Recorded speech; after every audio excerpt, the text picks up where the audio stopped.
தமிழக மக்கள் அனைவருக்குமே வணக்கம். ரேஷன் அட்டை வைத்துள்ள அனைவருக்குமே மிக முக்கியமான 2 அறிவிப்புகளை இப்போ வெளியிட்டிருக்காங்க தமிழக அரசு. அது என்னென்ன அறிவிப்புகள் அப்படின்ற முழு விவரம் தெரிஞ்சுக்க வீடியோ முழுமையாக பாருங்கள்.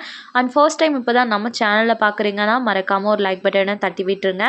ஆல்ரெடி பார்த்துட்ருக்க வியூவர்ஸாக இருந்தீங்கன்னா கமெண்ட் பாக்ஸில் ஹேங் சொல்லிட்டு போங்க. இப்போ வாங்க வீடியோக்குள்ளே போயிடலாம். நம்ம இந்தியா முழுக்க ஒரே நாடு ஒரே ரேஷன் திட்டம் அப்படின்ற திட்டத்தின் மூலமாக நீங்கள் இந்தியாவில் எங்கே இருந்தாலுமே ரேஷன் பொருட்களை ரேஷன் அட்டையை வைத்து வாங்கிக்கலாம். நீங்கள் அட்ரஸ் எங்கே இருக்கோ அங்கே தான் வாங்கணும் அப்படின்ற அவசியமே கிடையாது.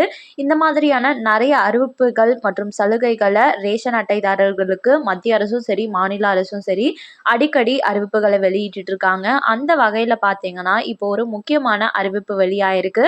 அதாவது ரேஷன் கார்டு வச்சிருக்கக்கூடிய நபர்கள் ஒவ்வொரு ரேஷன் அட்டைக்கும் பார்த்தீங்கன்னா இலவசமான அரிசி, மலிவு விலையில் கோதுமை, சர்க்கரை, பாமாயில் உள்ளிட்ட பொருட்களை வாங்கி மாதம் பயனடைந்து வந்துட்டு இருக்கு. நிறைய பேரோட வாழ்க்கை ஆதாரம் அப்படின்றது இதை வச்சுதான் ரன் ஆயிட்டு வந்துட்டு இருக்குன்னு கூட சொல்லலாம். கார்டுல உள்ள ஒவ்வொரு நபருக்குமே பாத்தீங்கன்னா ஒரு நபருக்கு 5 கிலோ அரிசி விதமா இலவசமா வழங்கப்பட்டு வந்துட்டு இருக்கு ஒரு ரேஷன் அட்டைக்கு.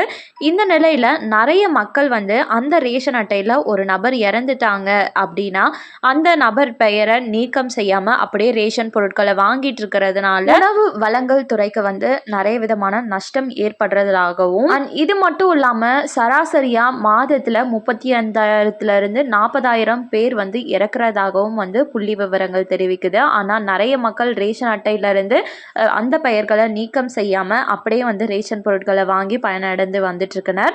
இதை தடுக்கிற விதமா தான் பாத்தீங்கன்னா இப்போ ஒரு அப்டேட்டை கொண்டு வந்திருக்காங்க. அதாவது உங்க வீட்டுல யாராச்சும் ஒருத்தர் இறந்துட்டாங்க அப்படின்னா அதை உங்களுக்கு பக்கத்துல இருக்க ரேஷன் கடைக்கு நீங்க தெரிவிக்கலாம். அவங்களோட இறப்பு சான்றிதழ் வாங்கிட்டு அப்படி உங்களால முடியல அப்படின்னும் போது பக்கத்துல இருக்க உணவு வழங்கல் துறை அலுவலகத்துல போயிட்டு புகாரம் அளிக்கலாம் அப்படின்ற மாதிரி சொல்லியிருக்காங்க. இதை பண்ணாம போயிட்டீங்க அப்படின்னா என்ன நடக்கும் அப்படின்றது தெரிஞ்சுக்கிறதுக்கு முன்னாடி ஆன்லைன் மூலமா நீங்க ஈஸியா இதை பேரை ரிமூவ் பண்ண முடியும். அதுக்கு desca.py.gov.in அப்படின்ற வெப்சைட்குள்ளார போயிட்டு அந்த டெத் சர்டிஃபிகேட்டை கொடுத்து நீங்க ரிமூவ் பண்ணிக்கலாம் பெயரை. நீங்க இதை பண்ணாம போயிட்டீங்க அப்படின்னா இதை உணவு வழங்கல் துறை இப்போ மாதமே கிட்டத்தட்ட ஒரு தனிப்படை அமைச்சு மருத்துவத்துறையிடமிருந்து தகவலை கலெக்ட் பண்ணி ரேஷன் கார்டுல இருந்து மாதந்தோறுமே சராசரியா பாத்தீங்கன்னா 40,000 பேரை ரிமூவ் பண்ணிட்டு வந்துட்டு இருக்காங்க.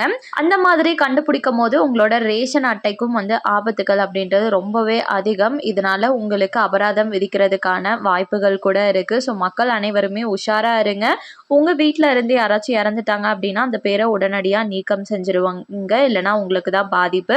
கண்டிப்பா இந்த அறிவிப்பு அனைவருக்குமே பயனுள்ளதா இருக்கும் அப்படின்னு நம்புறேன். மேலும் இது போல அரசாங்கம் அறிவிக்கிற அனைத்து உண்மை அப்டேட்களையும் உடனுக்குடனே தெரிஞ்சுக்க நம்ம சேனலை சப்ஸ்கிரைப் பண்ணிடுங்க. வீடியோ பயனுள்ளதா இருக்குன்னு நினைச்சீங்கன்னா மறக்காம ஒரு லைக் பட்டனை தட்டி விட்டுருங்க. அண்ட் தேங்க்யூ ஃபார் வாட்சிங். நெக்ஸ்ட் வீடியோல பார்ப்போம்.